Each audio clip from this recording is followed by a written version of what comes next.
एक क्लास में दो बच्चे होते हैं। एक का नाम है अनुष्का जो कि क्लास की टॉपर होती है और पूरा साल बहुत अच्छे से स्टडी करती है, और वहीं दूसरी तरफ उसका दोस्त है वंश जो कि एक एवरेज स्टूडेंट है, साथ में बैक बेंचर भी। उसने पूरा साल कुछ भी नहीं पढ़ा है। अब इन लास्ट के कुछ दिनों में उसने अच्छे से एकदम कॉन्सेंट्रेशन के साथ स्टडी करना स्टार्ट किया, और फिर कुछ महीने बाद बोर्ड एग्जाम का रिजल्ट आता है तो अनुष्का स्कोर करती है 94% और वंश के आते हैं 89%। अब इस वंश ने लास्ट डेज में ऐसा क्या टाइम टेबल फॉलो किया, क्या स्केड्यूल फॉलो किया जिससे कि वो 89% स्कोर कर पाया, तो वही मैं तुम्हें इस वीडियो में बताने वाला हूँ।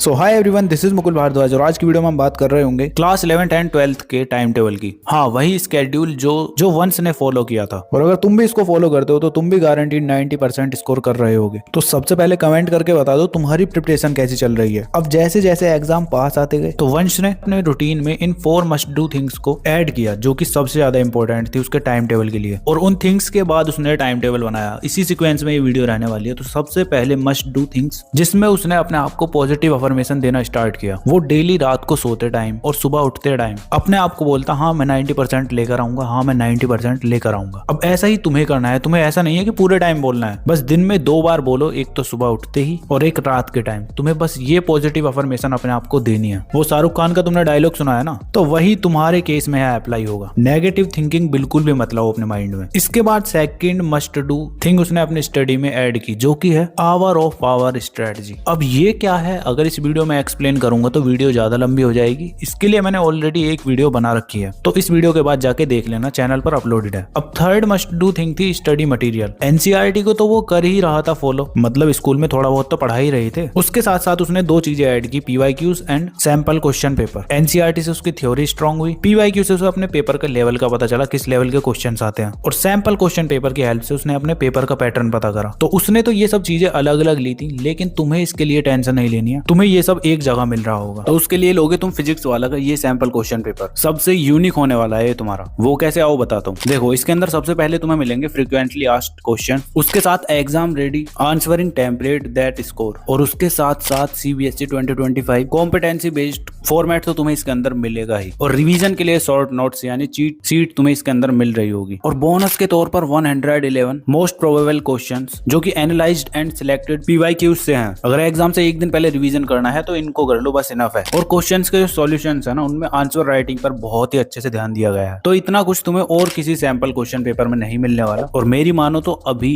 इसको परचेज कर लो। लिंक मैं डिस्क्रिप्शन में और पिंड कमेंट में दे दूंगा। और अगर तुम डायरेक्ट पीडब्ल्यू स्टोर से बाय करते हो तो मेरा ये कूपन कोड LRN150 यूज कर लेना, तुम्हें और कुछ % का डिस्काउंट मिल जाएगा। तो जाओ अभी जाके बाय कर लो। तो लास्ट टाइम पर NCERT PYQs and sample question paper must do है। अब फोर्थ थिंग में उसने अपनी हेल्थ पर बहुत ही अच्छे से ध्यान दिया। पहले क्या होता था, वो स्कूल जाता था, स्कूल से आ जाता था, फोन चलाता रहता था पूरे दिन, ना तो कोई फिजिकल एक्टिविटी ना कुछ। खाने पीने के मामले में भी जंक फूड बहुत ज्यादा कंज्यूम करता था, और इस रीजन की वजह से उसका माइंड भी अच्छे से वर्क नहीं करता था। और फिर उसने अपनी हेल्थ पर ध्यान देना स्टार्ट किया। रात को 6 से 7 आवर्स की एक अच्छी नींद लेता, मॉर्निंग में वो 30 मिनट के लिए एक्सरसाइज करता, और माइंड के लिए 5 से 10 मिनट के लिए मेडिटेशन, और खाने में हेल्दी फूड खाता, ज्यादा कंज्यूम नहीं करता फूड को, उसकी लाइट मील ही रहती थी। मतलब देखते ही देखते वो हेल्थ कॉन्शियस बन गया, और इस हैबिट का इम्पैक्ट उसकी स्टडी पर गया। अब वो सभी डिफिकल्ट और हार्ड कॉन्सेप्ट्स को अच्छे से समझने लगा, और पुरानी चीजों को भूलता नहीं था। सीधा सीधा मतलब कि उसने अपनी मेमोरी भी शार्प कर ली थी इस हैबिट की वजह से। तो मेरी जान, तुम्हें भी ऐसा ही करना है, अपनी हेल्थ पर भी ध्यान दो, ठीक है। तो यही 4 मस्ट डू थिंग्स थी जो उसने अपने रूटीन में ऐड की थी, ठीक है। अब आता है तुम्हारा टाइम टेबल, जिसके अंदर उसने 2 स्लॉट बनाए। एक तो हुआ था उसका मंडे टू सैटरडे वाला टाइम टेबल, और एक था संडे वाला टाइम टेबल। तो सबसे पहले मंडे टू सैटरडे वाला टाइम टेबल जान लेते हैं। चलो, तो देखो यार, तुम्हें सबसे पहले आदत डालनी है कि तुम मॉर्निंग में जल्दी उठ सको। अब ये मैं इसलिए नहीं बोल रहा कि पुराने जमाने के लोग बोलते थे या तुम्हारे पेरेंट्स बोलते हैं कि जल्दी उठ जाओ। नहीं बे, मैं भी तुम्हारी तरह ही हूँ, लेट ही उठता हूँ। मैं इस वजह से बोल रहा हूँ क्योंकि तुम्हारा एग्जाम होगा दिन में। अब तुम्हें है आदत रात को लेट तक जागने की, तो दिन में तुम कैसे पेपर को अच्छे से कर पाओगे? तुम्हारा माइंड ही अच्छे से फोकस नहीं कर पाएगा एग्जाम में। तो उसके लिए हो सके तो मॉर्निंग में थोड़ा जल्दी उठने लगो। कुछ दिन तुम्हें डिफिकल्ट लगेगा, उसके बाद तुम्हारा तुम्हारी अपने आप हैबिट बन जाएगी और तुम्हें मजा आने लगेगा। देखना तुम तो लेट नाइट स्टडी अवॉइड करो, सुबह में जल्दी उठो,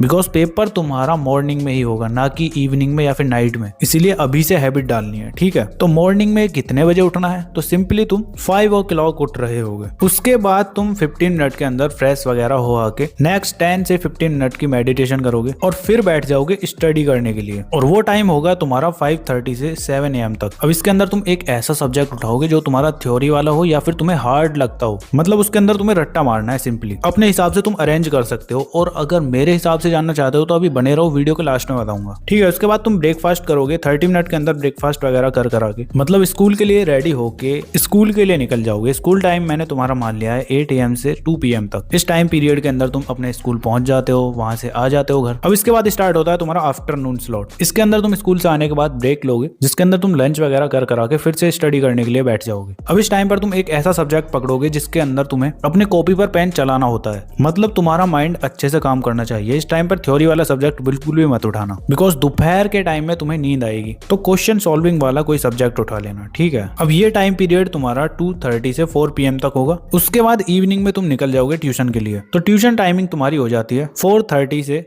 7:30 तक, मतलब इस टाइम पीरियड के अंदर तुम अपने ट्यूशन चले जाते हो और वहां से आ जाते हो। तो घर आने के बाद फिर तुम्हें नाइट में सबसे पहले डिनर करना है। 30 मिनट के अंदर डिनर कर आगे तुम्हें फिर से स्टडी करने के लिए बैठ जाना है, जो कि तुम्हारा होगा 8 PM से 9:30 PM तक। अब इसके अंदर तुम कोई सा भी सब्जेक्ट पढ़ सकते हो, इसके लिए कोई स्पेसिफिक रूल नहीं है, ठीक है। फिर से तुम ब्रेक लोगे। अब ब्रेक लोगे तुम 15 मिनट का, 9:45 तक तुम ब्रेक लोगे। उसके बाद फिर से स्टडी करने के लिए बैठोगे। अब 10:15 तक तुम स्टडी करोगे, मतलब ये तुम्हारा छोटा सा स्लॉट होगा 30 मिनट का बस। और फिर उसके बाद 10:30 तक तुम सोने के लिए चले जाओगे। तो ये तो था वंश वाला टाइम टेबल। अब मैं बताता हूँ अपने सब्जेक्ट के अकॉर्डिंग तुम्हें कौन सा सब्जेक्ट किस टाइम पर पढ़ना है, कैसे पढ़ना है, ठीक है। तो सबसे पहले मॉर्निंग वाला जो स्लॉट खाली था उसके अंदर तुम पढ़ोगे थ्योरी वाला सब्जेक्ट। अब तुम देख सकते हो ये है तुम्हारे थ्योरी वाले सब्जेक्ट। जो भी तुम्हारे पास स्ट्रीम है ना, उसके अकॉर्डिंग तुम अपना थ्योरी वाला सब्जेक्ट उठा लेना। तो 1.5 आवर तुम अपने ये थ्योरी वाले सब्जेक्ट पढ़ रहे होगे। हिंदी, इंग्लिश, फिजिकल एजुकेशन, कोई भी सब्जेक्ट उठा लो। तो इस स्लॉट में तुम्हें 2 से 3 सब्जेक्ट पढ़ने हैं। उसके बाद आफ्टरनून जो स्लॉट है उसके अंदर तुम न्यूमेरिकल बेस्ड सब्जेक्ट पढ़ रहे होगे, बिकॉज कॉपी पर पेन चलते रहना चाहिए। तुम्हारा माइंड वर्क करेगा तो तुम्हें नींद ही नहीं आएगी। एंड फिर नाइट में तुम पढ़ रहे होगे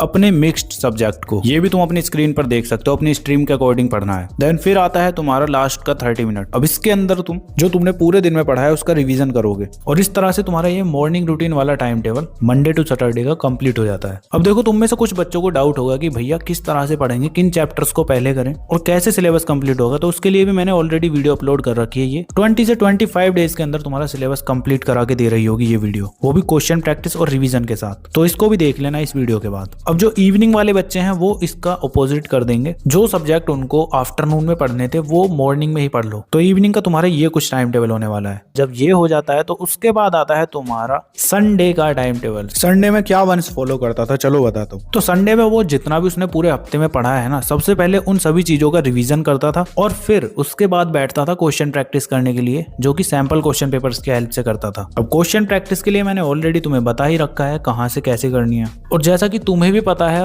वो पूरा साल पढ़ा नहीं, तो जितना भी उसका छोटा मोटा बैकलॉग था ना वो संडे में उसको कंप्लीट करता था। तो मेरी जान, तुम्हें भी ऐसा ही करना है। बस संडे में यही चीजें करो, तुम्हारे लिए इनफ है। अब इसमें टाइम टेबल की बात करें तो तुम रिवीजन करोगे मॉर्निंग में, जल्दी उठ जाना। 6 AM पर तुम उठ रहे होगे, 6:30 तक मेडिटेशन वगैरह करा के रिवीजन करने के लिए बैठ जाओ। और वो तुम्हें करना है 6:30 से 9:30 तक। 3 घंटे अच्छे से रिवीजन करो, ठीक है। उसके बाद तुम ब्रेकफास्ट वगैरह करा के 30 मिनट के अंदर फिर से बैठ जाना सैंपल क्वेश्चन पेपर लगाने के लिए। तो 10 AM से 2 PM तक तुम क्वेश्चंस की प्रैक्टिस कर रहे होगे। और फिर ब्रेक लेकर तुम लंच वगैरह करा के फिर से बैठ जाओगे अपने बैकलॉग कवर करने के लिए। जो चीजें तुम्हारी छूट गई हैं उनको अच्छे से कवर करोगे बस। और कुछ इस तरह से तुम्हारा ये back bencher time table complete हो जाता है। अब किसी ने बोला ना कि भैया इतना कैसे पढ़ेंगे, तो ऐसा कान पे चांटा लगेगा ना, रोते फिरोगे, क्योंकि ये लास्ट टाइम है। अब तो तुम्हें जी जान लगा देनी है। अगर अभी नहीं पढ़े तो फिर कभी नहीं पढ़ पाओगे सही से। तो वीडियो पर अभी तक बने हो ना, तो बताओ कैसा लगा टाइम टेबल। और हाँ, मोस्ट इंपोर्टेंट क्वेश्चंस चाहिए तो उसके लिए भी कमेंट कर देना, मैं बना दूंगा नेक्स्ट वीडियो। बाकी तुम्हें अपनी स्क्रीन पर ये वीडियो शो हो रही होंगे, इनको भी देख सकते हो। चलो फिर मिलते हैं नेक्स्ट वीडियो में, तब तक के लिए keep learning, keep studying and keep smiling.